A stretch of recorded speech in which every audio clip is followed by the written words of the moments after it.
Paul, Morten, and Megs, welcome to North America. Thank you. Thanks. Been here, you were at the Grammys. That was your first performance live, Yeah. Yeah, and you're working on a world tour. true. Hey, tell me about it. What's in the early stages? Do you know anything in the early stages? Well, we're starting rehearsals and obviously auditioning extra musicians next month, and then the tour will start first of June, isn't it? Yeah, Australia. How many musicians you plan to take with you? Probably two more.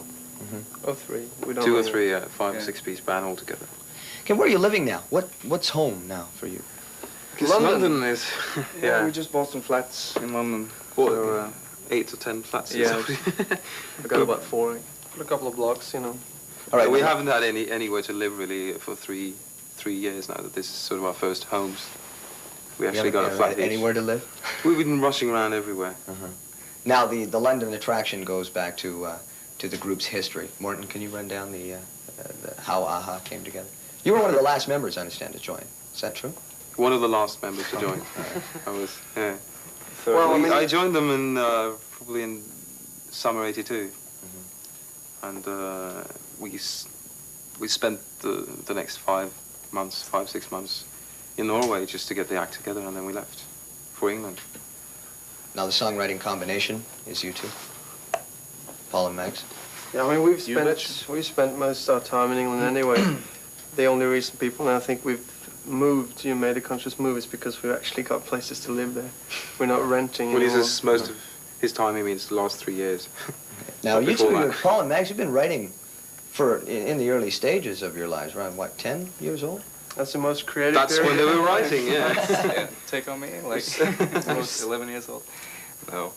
Yeah, we've always sort of competed, writing the best song or playing the fastest guitar all through our childhood. That's why I'm in the middle. Yeah, Yeah. try to keep us apart. The debut album, Hunting High and Low, is wow. I mean, Wow. we're talking success now. We're talking. If I was to, or anybody was to come up to you and say, you guys are overnight successes, what is your reaction to that? Yeah, It's true, 15 that's- years, took us 15 years to get overnight success. No, but in the sense that from the day we released it and until now, it's only been about 9 months. So in that sense, we are. But Well, there's a lot of work behind that, like you said, years. World tour, you're going to be deluged with a lot of interviews. How are you going to No, react? not to that? us. We're not going to do that.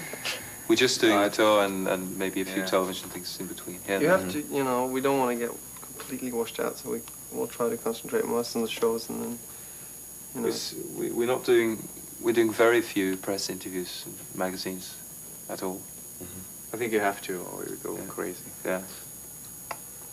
Well, it's hard because you don't expect, it's not a natural part of being a musician. It is, but it drains you in a different way than working with music. So unless you have a breathers, if you keep on doing it all the time, it kind of drains you. The worst thing is that you have to have a definite view about everything. It's like you want to say, hold on a minute, do I really have to mean something about that? It's like, well, on the world tour, and we know you're coming up to Canada, we're really looking forward to seeing AHA again. It'll be, not again, but You for the better first be time. there, yeah. Good. Thanks.